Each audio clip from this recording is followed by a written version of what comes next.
said. "Aunt Francesca," said Rose with a whimsical sadness, "do you realize that I'm 40 today?"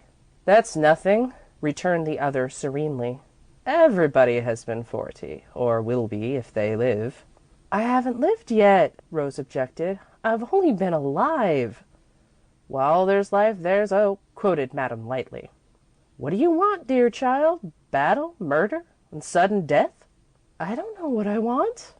"Let's take an inventory and see if we can find out. You have one priceless blessing good health. You have considerably more than your share of good looks, likewise a suitable wardrobe, not many clothes, but few, and those few good. Clothes are supposed to please and satisfy women.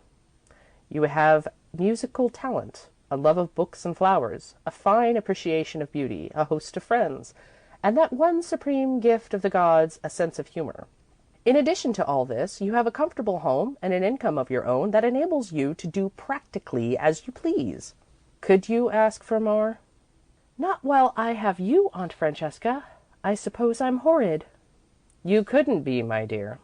I've left marriage out of the question, since if you'd had any deep longing for it, you'd have chosen someone from the horde that has infested my house for 15 years or more.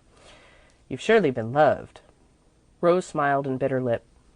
"I think that's it," she murmured. "I've never cared for anybody like that. At least I don't think I have." "When in doubt, don't," resumed the other, taking refuge in a platitude. "Is there any one of that faithful procession whom you particularly regret?" "No," answered Rose truthfully. "Love is like a vaccination," continued the little lady in grey with seeming irrelevance. "When it takes, you don't have to be told." Her tone was light, almost flippant, and Rose, in her turn, wondered at the woman and her marvellous self-control. At 25, Madame Bernard married a young French soldier who had chosen to serve his adopted country in the War of the Rebellion. In less than 3 months, her gallant captain was brought home to her, dead. For a long time, she hovered uncertainly between life and death. Then one day she sat up and asked for a mirror. The ghost of her former self looked back at her, for her colour was gone, her hair was quickly turning grey, and the light had vanished from her eyes.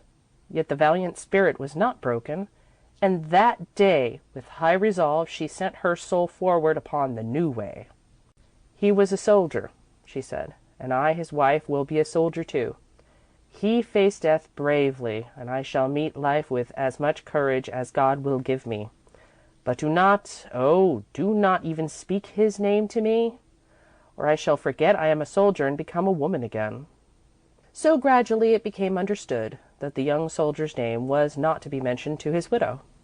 She took up her burden and went on, devoting herself to the army service until the war was over. Then she ceased to labour with lint and bandages and betook herself to new surroundings. Her husband's brother offered her a home, but she was unable to accept, for the two men looked so much alike that she could not have borne it. Sometimes, even now, she turned away in pain from Rose, who resembled her father. "Rich man, poor man, beggar man, thief," Madame Bernard was saying. "I seem to run to conversational antiques tonight. Doctor, lawyer, merchant, chief. Which will you have, Rose? If I remember rightly, you've had all but the thief already. Shall I get you a nice embezzler, or will a plain burglar do?" "Neither," laughed Rose.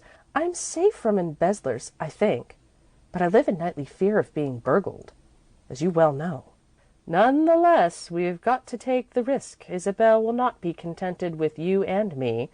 She'll want other hats on the rack besides the prehistoric relic we keep there as a warning to burglars."